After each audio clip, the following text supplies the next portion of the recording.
Welcome to Voices of Esalen, where we explore the transformative journeys and profound insights of individuals who have embarked on a path of healing and self-discovery. I'm your host, Sam Stern, and today a remarkable story of resilience and renewal. Our guests for today's episode are Amber and Marcus Capone, founders of Vet Solutions, a pioneering organization dedicated to supporting veterans struggling with the invisible wounds of war. Amber and Marcus's journey began with the often difficult reality of life after Marcus's retirement from the U.S. Navy SEALs. Amber witnessed the devastating toll that Marcus's service had taken on him as he battled depression, anger, addiction, and an array of mental health challenges. But just when all hope seemed lost, a glimmer of possibility emerged. In their quest for healing, Marcus's fellow Navy SEAL friend introduced them to Ibogaine, a psychedelic drug renowned for its ability to unlock deep-seated traumas and offer profound insights. While he was initially skeptical, Marcus embarked on this intense psychedelic experience and what would become a life-altering journey, one where both Amber and Marcus would find a way forward toward renewed clarity and purpose. Join us as Amber and Marcus share their courageous and deeply personal account of how psychedelic-assisted therapy changed their life and paved a path to supporting veterans through their organization, Vet Solutions. So with no further ado, let's explore the resilience of the human spirit, the transformative potential of psychedelic-assisted therapy, and the profound potential for healing and growth that lies within each of us. Marcus and Amber Capone, thank you so much for joining us today on Voices of Esalen. Thank you, Sam. It's great to be here with you. Grateful for the opportunity. Marcus, you're a retired Navy SEAL.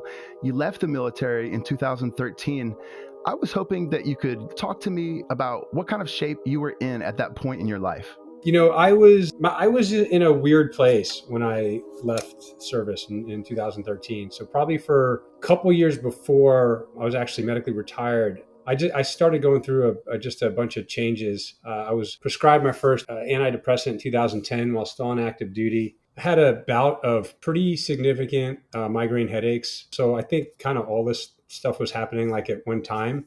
I started going and seeking out therapy at that time. And for us on active duty, it was psychologists. Since I left service, it's been more therapists. But, while on active duty, I was seeing, command psychologists, or I'd go out in town that Navy medicine would pay for. But, I was really searching at that time. I want to say I was confused. I had no drive really as much as I used to. I didn't really have a passion for what I was doing. I decided to take some time off in terms of operational duty. Amber and I decided to move out to the West Coast, and I was to become a SEAL instructor. So, for many in my community in that world, it's really kind of a time to really just try to take some time off, try to put your life back together.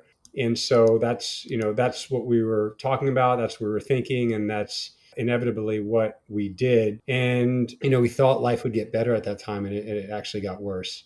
Although I was working and waking up every day and doing what I was supposed to be doing, I was really, at that time, really unfulfilled with work, with home, with just about everything. And, I started losing interest in, a lot of the things I enjoyed doing, surfing, playing golf, and some of these other things that I, used to love. So it was, and I didn't, at the time, I wasn't aware at all. So I just thought like, this is normal. I guess I should be, angry and upset and crazy all at the same time. I didn't have this awareness of, looking back of, I know exactly what was going on, but at the time I really didn't. And Amber, what was your experience of kind of home life at that time? What was life like for you? Marcus and I had spent so many years apart during his time of service, whether it was for training or for wartime deployments. And it was really challenging for us to come together as a family again. As much as I had romanticized it in my mind, it was nothing like I thought it would be or I hoped it would be.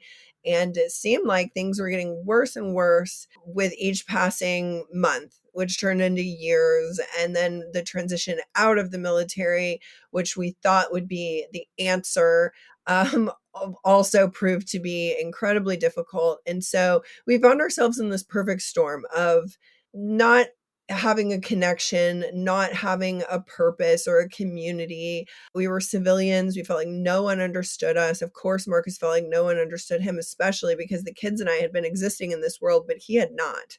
And so he was doing everything that was currently available to him at the time in terms of SSRIs and talk therapy and novel therapies and evidence-based tools and all the things, but really nothing was working. And so what I was feeling was hopelessness that, for over a decade, I had dreamed of the day that I would no longer have to say goodbye to him to go to war and worry that he may not make it home.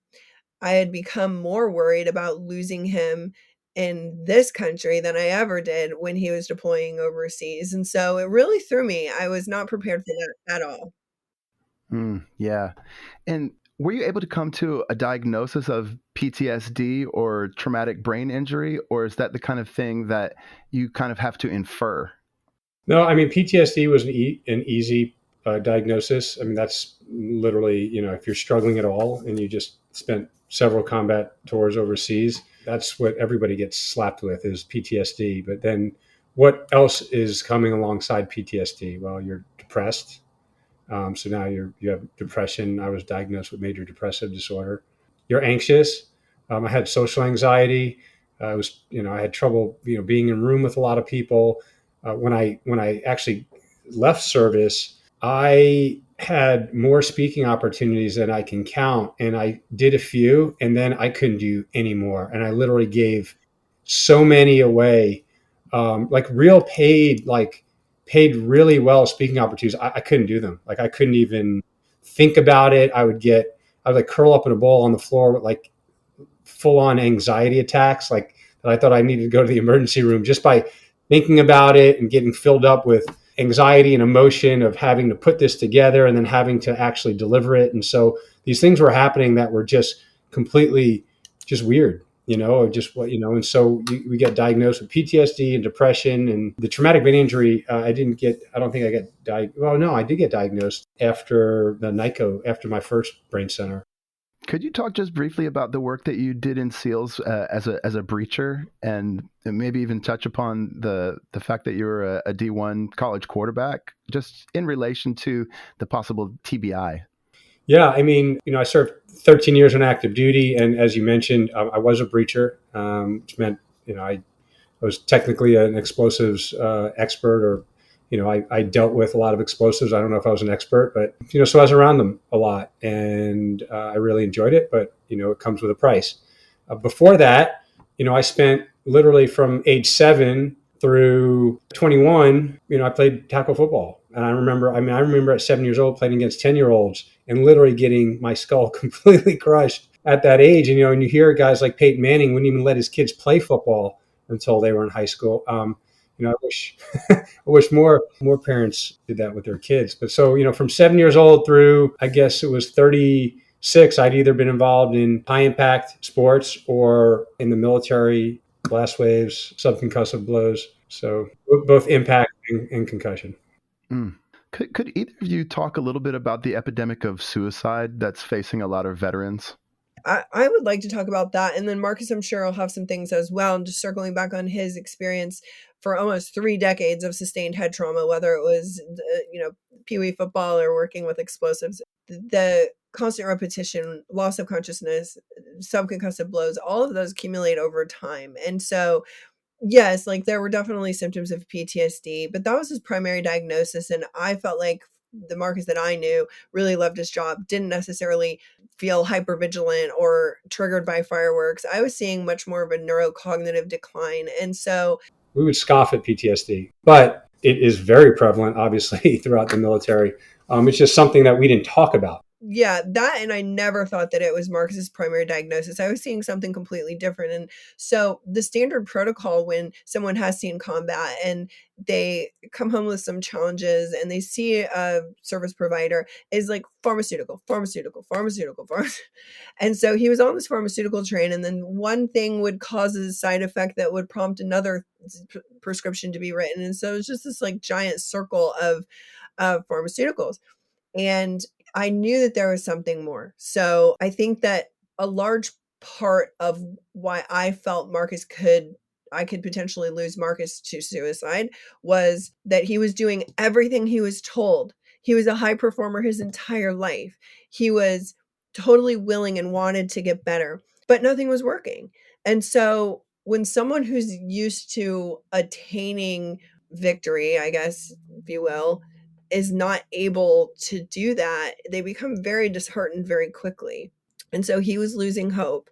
And when you put that on top of any sort of repressed trauma, the head trauma, the transitional trauma, the family dynamic, the breakdown of the marriage, the disconnect, the loss of a paycheck in a community, it is the perfect storm. And then, you feel like a burden to your family. And so, when he would say things like, I just feel like you and the kids would be better off without me. I'm such a burden to you. Nothing could have been further from the truth, but I know that he felt like that because he was trying so hard and nothing was working.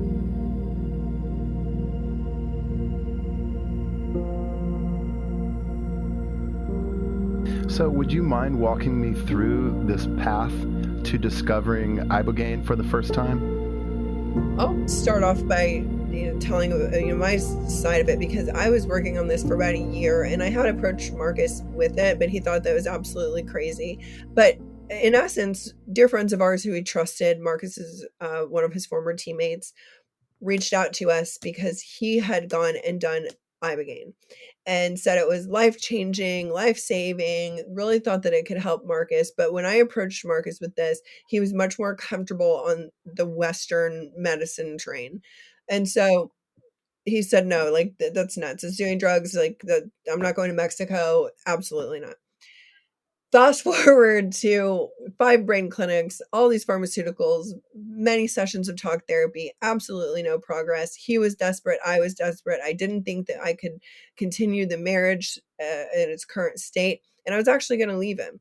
And I was sitting with that and thinking that even though I was, more or less like going to go on with the rest of my life and be happy, I didn't want my kids to be left with the carnage. Like they couldn't move on from that.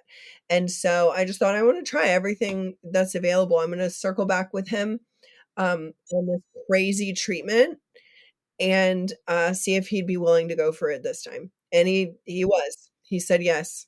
I'd just like to hear about the experience. I mean, when I think about Ibogaine, I don't think about it as necessarily like a good trip. Marcus, you've described it as like getting punched in the face. And it's, quote, like 10 hours of getting hit by a Mack truck. Yeah. What went on during that session? Well, my first Ibogaine experience was, as you mentioned, it was pretty horrible. It was, it's a very internal psychedelic. A lot of other classic psychedelics are very visual and kind of mind altering. And Ibogaine is not like that. It's all internal. So matter of fact, when you go do an Ibogaine journey, aside from all the medical screening that, again, most of the classic psychedelics don't really do, Ibogaine you have to because of the potential QT elongation and cardiac risk. You have blindfold on, usually music, some noise canceling or not. But when the experience starts, you're having this almost movie-like experience that you're watching play out. And some people, they're different for everybody. Some are actually watching a movie in a movie theater, watching their life. Others are flashing, images that go by. But as soon as you pick those eye shades off, it stops. There's no, you're in a room, there's people around. Now, granted, you're on a very heavy psychedelic in you're not in a normal state, but everything kind of seems normal, and you can get up and go to the bathroom with help. Your body gets ataxic where it has trouble moving, so you usually have like a nurse and a doctor that are there, kind of help you get up and use the restroom and then come back. Or if you have to puke or purge, you kind of just lean over and do it in a bucket. But it's really the experiences when you go back under, you put your eye shades on. And it was just very difficult. I mean, for me, I did throw up for hours. You do it, you stop for a while, you do it again. And I did visit a lot of just bad things that went on in my life. And so I kind of revisit some of those things, some of the things from childhood, some of the things that were in the military. As we know, the only way to overcome really anything is to face it head on, right? So if you're having trouble, if you're dealing with problems, even if you're just dealing with problems with a friend or, a spouse or your child, the only way to deal with it is to actually sit down and talk about it, right? To work it out. If you bury it, it's still there and it could fester. And that's what Ibogaine, unfortunately, will not let anything fester.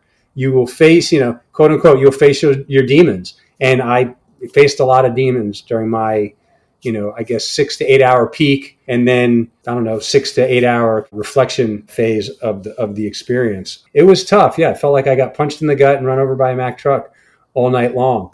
But I was so tired from being run over and from throwing up. I think I slept for a full day afterwards. And when I finally woke up, it was just like the world had been just like push. The weight had just been like taken off my shoulders. It was unbelievable. It was literally being like reborn, reset, whatever you want to call it. And I was just so ecstatic to scream from the top of every rooftop to say, I think I found something that actually worked.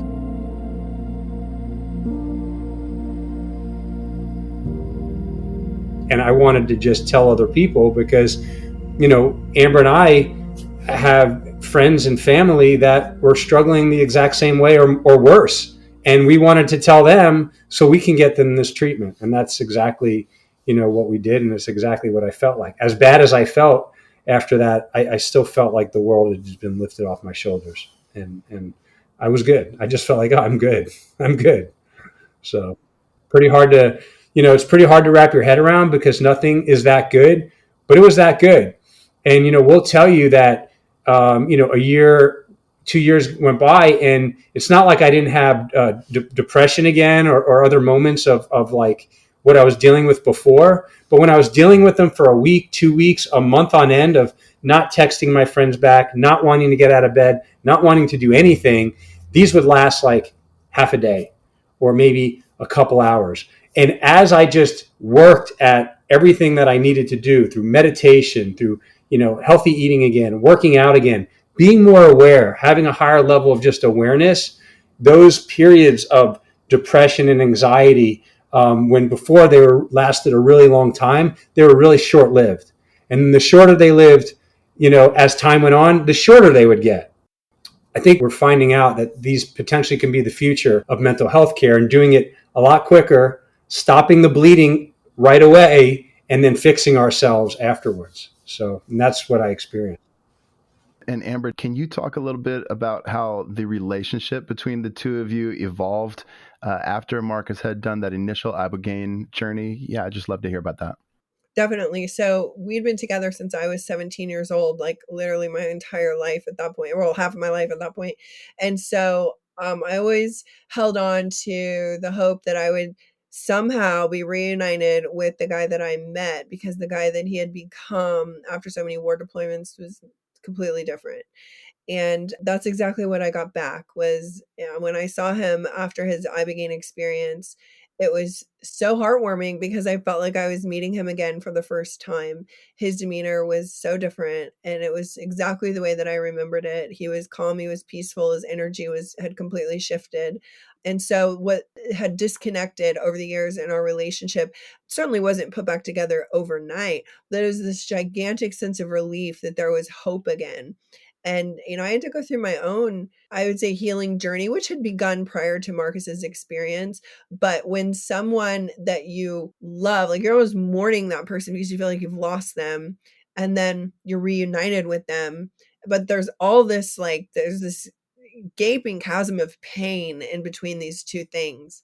I had to learn how to let my guard down to be loved again and to allow myself to love again. And so in our relationship now versus a year ago versus 5 years ago, it's just constantly improving. And I hope that that serves as hope for anyone who thinks something is too far gone, because it definitely can be saved. Can you talk to me a little bit about how the kind of evolution between having these initial Ibogaine journeys and beginning Vets Solutions, where you were able to, or you felt called to share this type of therapy with other veterans? Well, that is the first thing that Marcus said to me when he came out of his experience. He had asked how many other veterans had been through this protocol, and there was practically none, less than 5 or something.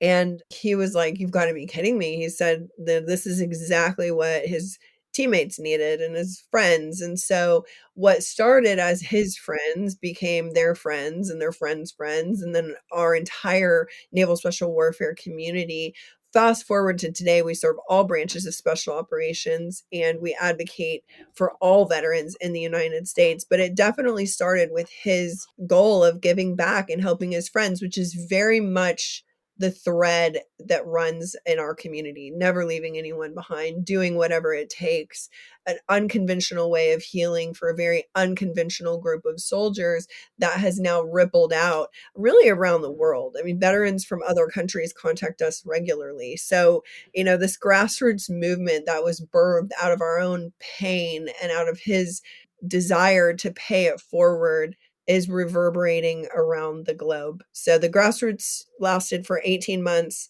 At about the 1 year mark after Marcus's treatment, one of my best friend's husbands took his life. And from that point forward, we just decided, all right, we can't be in the shadows anymore. There's no safe way to talk about this. We're going to have to take a bold stance. We're going to have to put it all on the table and just risk it. And the risk has certainly paid off in saving other veteran lives. And so we took a 6-month period to retool. We submitted our 501c3 application in 2019 and became a nonprofit just about 3 years ago. And in 3 years, between what Vets has done, plus what we did with our grassroots portion, we have raised funding and provided funding for about 800 other special operators at this point to leave the United States for access to psychedelics. Now, simultaneously, we realize that hundreds of thousands of veterans could potentially benefit from these therapies. We're not just sold on Ibogaine. We advocate for 6 different modalities. We provide funding for research or resources for 6 different modalities with the goal of changing policy in the United States so that these therapies are accessible here. And we know also this goes beyond the veteran community.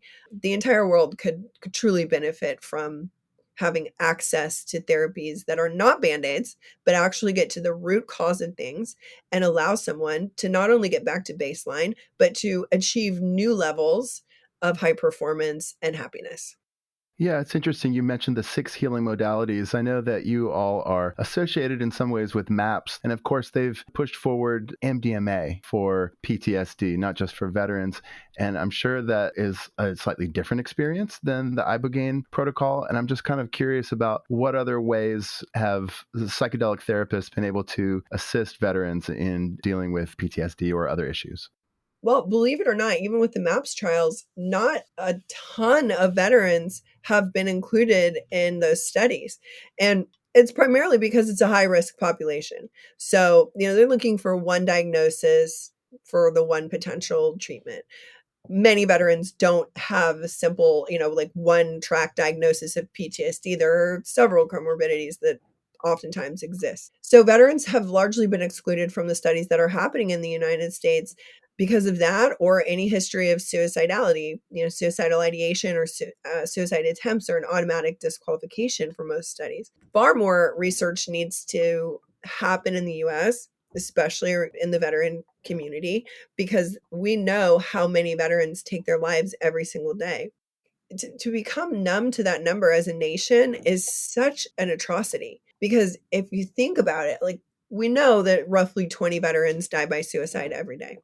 Those are the VA statistics. Reports have estimated that it could be more than double that, up to 44 a day, which is unbelievable. I mean, that's a lot of people taking their own lives every day. And we just got to figure out a way to do it. I mean, we just got off the phone with a very prominent payer system in the US, chief medical officer, that just said, hey, what we're doing right now is not working. To hear it from him, literally, the person who's running mental health for a large payer saying, what we have right now is not working. And what are we supposed to do about that? We have to be innovative and find new ways to reach individuals that are really seeking help. And so that's all we're doing here. We definitely need to follow the data. I think we have enough anecdotal evidence, thousands upon thousands, whose lives have been changed, and now the data is following, which I think is great. And so we could match those two up, the stories and the actual numbers. And, I think we have something that is really going to shape the future of how mental health care is approached and treated. Yeah, absolutely. I was looking at some of the data from some of the people who've received your foundational healing grants, the people who've gone through the VETS protocols. Are you satisfied with your experience? 98.9 yes. Do you feel less depression? 93.2, yes. Are you currently having thoughts of suicide? 94.4, no. Are you currently taking an antidepressant medication? 95.5% no. It's just amazing. I mean, Sam, those are real people that, real stories who had real things that were going on in their lives, obviously prior to these treatments. And all this did was just help them get out of a dark place. And Amber and I will preach forever, like, don't just rely on the drug to get you to, we don't want to throw more pharmaceuticals at people. That's definitely not what we're trying to do, but use it as a tool for what it should be used for. And then afterwards, all the work that you put in is what you're going to get out. And so, the drug is really good for what it's intended to be used for. And then it's up to us after to put in all the hard work to continue on. What are the VETS protocols like? How many times would somebody take psychedelic medicine? Yeah, just curious to hear about some of the details of that. The way that we're structured is not to diagnose, prescribe, or treat. So we only provide the funding subsidy and the supplemental support before and after someone's psychedelic journey. We work with vetted retreats that are operating safely around the globe. And we have the 6 different therapies under our funding umbrella for either, grants or research. So that would be Ibogaine or Iboga, 5-MeO-DMT, ketamine, psilocybin, MDMA, and ayahuasca. We offer educational resources so that veterans can make their own decisions on what they're feeling called to. With the lack of standardized protocols, we certainly don't feel that we're in a position to be able to diagnose or suggest to someone what to do. However, most of our grant recipients do choose to pursue the same protocol that Marcus did, which was Ibogaine and 5-MeO-DMT. We've seen remarkable outcomes with Ibogaine and 5-MeO. We just completed a 30-person observational study in collaboration with Stanford on the efficacy of Ibogaine. The data hasn't been released yet, but the preliminary data looks pretty incredible. And so I would say that of all of the protocols or compounds, Ibogaine and 5-MeO have a special place in the VETS mission for sure. Marcus, would you talk to me about 5-MeO-DMT? I'm not familiar with the psychedelic and how one takes it and what the effect is. It's a 5 to 15 minute experience of what I experienced. It's very intense. It's very synergistic with the use of Ibogaine prior, just because Ibogaine can be a very deep, dark experience. Again, but it's what you need. And 5-MeO-DMT can be a very all-loving, all-encompassing experience. And so after, you just went through hell and got hit by a Mack truck, this is kind of like brings you, more into the light, and it's very rewarding. If there's a few books on 5-MeO-DMT, people call it the God molecule. Many individuals who either at one time in their life had strong faith, whatever faith that may be, or have gone away from faith or been atheists, come out of 5-MeO believing that they are, connected to nature, there's a higher power, whatever you want to call it, God, divine, enlightenment. Many individuals who experience 5-MeO experience that. So, I think, and what Amber loves, and what I think is great, is that these individuals come into treatment lost in a way, no spiritual connection to anything, and they leave regaining their faith or with the spiritual connection, and whatever that may be, and whatever they believe in and come from. So, how can that be a bad thing? And so that's why I think this is it's incredible. Not only is a person healing from PTSD, potentially traumatic brain injury, anxiety, depression, but now they're coming out with a connection just to life again. And it's just incredible. Has there been a desire on the part of the spouses of the veterans to take part in the psychedelic journeying? We've got to be able to write spouse grants for those that feel called to the medicine and would like to approach this healing journey alongside their partner, either doing medicine together or separately, but generally speaking now the same language and going through the same integration period. And so we provide spouse grants every single quarter. We've got a spouse retreat happening next week, actually, where I think 8 spouses of veterans in our program will be going to do their own medicine journey. And it's necessary because Secondary PTSD and the trauma that you incur as a spouse in the military community is a real thing, and it shouldn't be discounted. I think a lot of spouses feel like, oh, it's always about the veteran. There's so much hype around the veteran and the veteran struggle, and everyone expects there to be a veteran struggle. But oftentimes the spouses and children get completely overlooked, and it is a very important aspect of holistic healing. Yeah, that is so great. That is so cool to hear about. One thing I noticed when I was preparing for this podcast was how bipartisan, in a certain sense, your mission and your organization is. Often when I'm interviewing folks who've taken part in this psychedelic renaissance, including the psychedelic psychotherapy renaissance, these are people who lean towards the left politically, and psychedelics in general, as they're experienced by the American public in the 60s, were certainly associated with anti-establishment modes of culture and more implicitly associated with anti-war movement. You've managed to create this way forward that can be championed on both Good Trip podcast and Fox News. So talk to me about this psychedelic bipartisanship that I believe I'm seeing. It's one of the most favorite things of mine about the Vets mission. It's a beautiful purple space where we can appeal to those on the left who've been advocating for psychedelic therapies for decades, and those on the right who are patriots, perhaps, and would do absolutely anything to help our veterans. This is an area where everyone tends to be able to agree. I think that it's pretty remarkable at this point in our nation's history to be able to find anything to agree upon. And so the fact that veterans are leading the way and it's something that is truly healing and can heal so many divides is pretty remarkable. I'm curious to hear about how Vets ensures maximum potential for success for veterans after they've gone through the protocols. Like, what does integration look like? I'm so glad that you asked that, because that is really what sets the Vets program apart.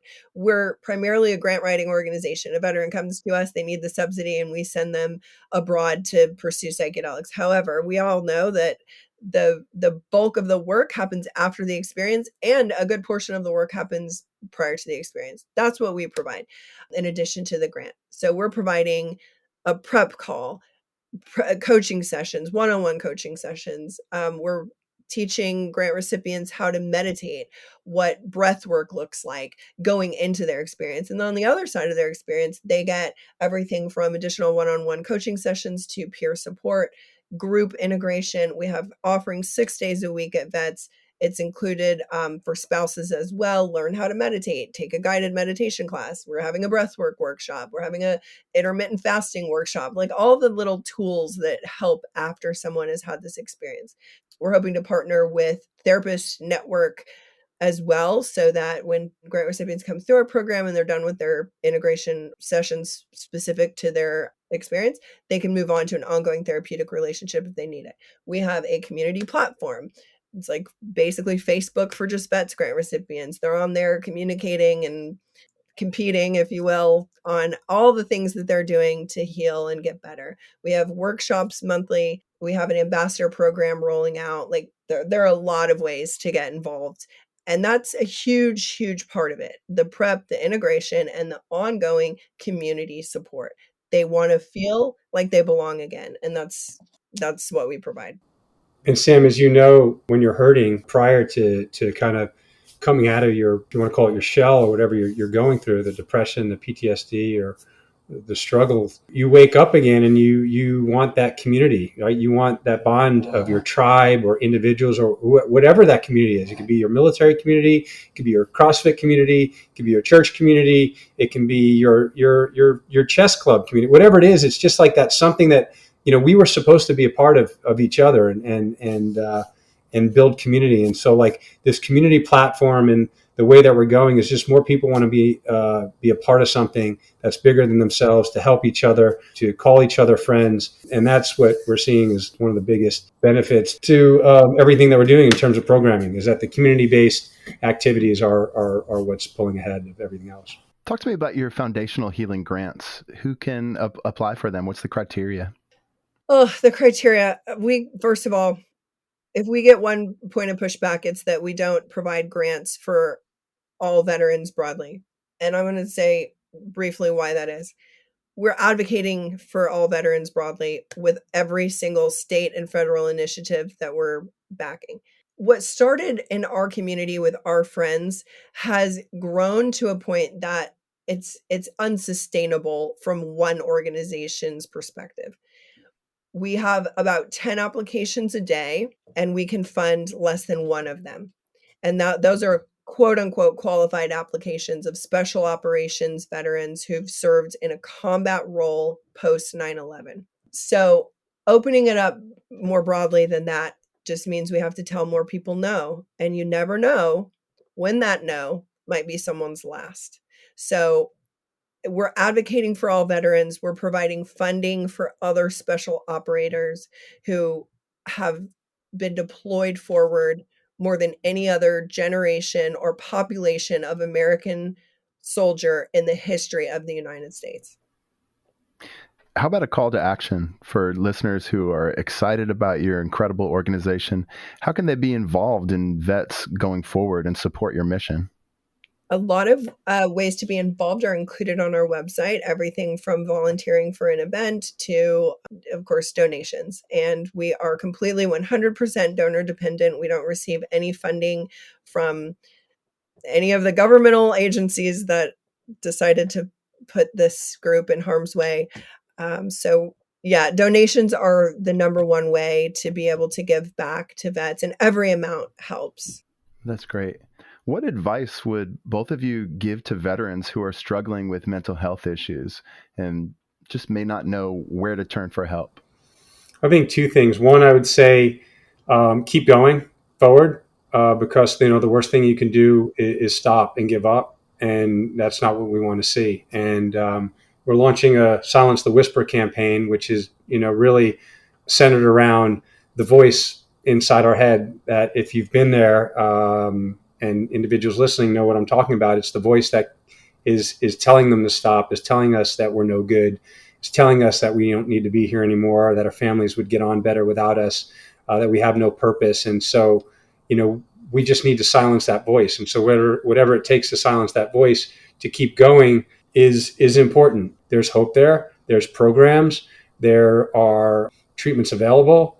You're not alone. We're all in this together. We're all experiencing the exact same thing that person listening to this right now who's really struggling and thinks that I'm the only one that's dealing with the issue of my child or my spouse or my job or whatever else you're dealing with. I promise you, there are literally millions of people dealing with the exact same thing, and they're dealing with it and they're getting help. And so services like ours, again, as these medicines are brought to the U.S. and as we are able to have access right here, we are going to be able to help thousands and millions of other folks get the treatment they need. And so it's coming. We say, hang on and just keep doing the things that you enjoy doing and make you happy. My initial inclination was also to say something along those same lines. I had pretty much all but given up hope, and I'm not a quitter. It's something that I've just been a part of me my entire life. Don't quit, don't quit, don't quit. And I was ready to quit. So if that gives any indication as to how challenging things had become and how hopeful things are now and how much difference one life could make.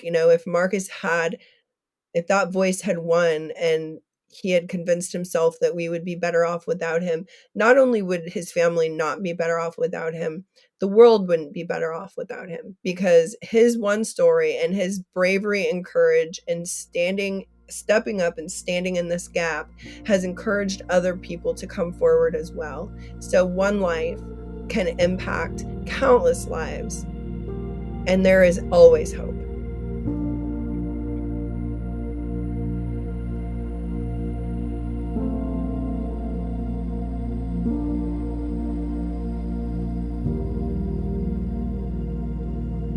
And Sam, so I want to leave on this. I don't ever want to forget, Amber and I don't ever want to forget the individuals before us that have been doing this for a long time, paving the way. Amber and I stepped into this 6 years ago through my own struggles.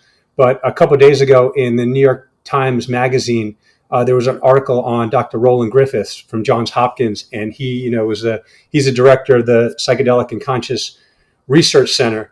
Well, I think most people know, or if they don't, he's in stage 4 metastatic colon cancer right now, and he's not giving himself a whole lot to live. And I thought at the end of the last paragraph, I thought was just really, everybody should hear it. This is what the New York Times says. Hey, so you have a sense near the end of your life of waking up to life's real meaning. What's the most important thing for everyone else who's still asleep now? And Dr. Griffith's response is, I want everyone to appreciate the joy and wonder of every single moment of their lives. We should be astonished that we are here when we look around at the exquisite wonder and beauty of everything. I think everyone has a sense of that already. It's leaning into that more fully. There's a reason every day to celebrate that we're alive, that we have another day to explore whatever this gift is of being conscious, of being aware, and of being aware that we're aware. That's the deep mystery that I keep talking about, and that's to be celebrated. And I just thought that was just awesome from a person who's given so much to the research that, he's just seeing the fruits of his work now. And I don't want to say it, but according to him, he's not going to be with us much longer. So. Amber and Marcus Capone, the two of you are just incredible. You're an incredible team. You have an amazing marriage. I'm really love the way that you two work together and play off of one another, and how much of the work that you do is outward facing, is meant to benefit others. So you're really inspired me today. Thank you so much for your time. And everybody, please go check out Vet Solutions. That's VETSOLUTIONS.org. And go and remember, we're never out of the fight. So please support this amazing organization. Thanks so much for listening to Voices of Esalen. Today's show was produced in conjunction with Shira Levine. Our theme music is by Nico Holloman. Esalen Institute is a nonprofit organization dedicated to advancing human potential and promoting positive social change. Your support helps us to continue to offer transformative programs and retreats that promote personal growth and collective well-being. To learn more about Esalen and how you can support our mission, visit our website at esalen.org.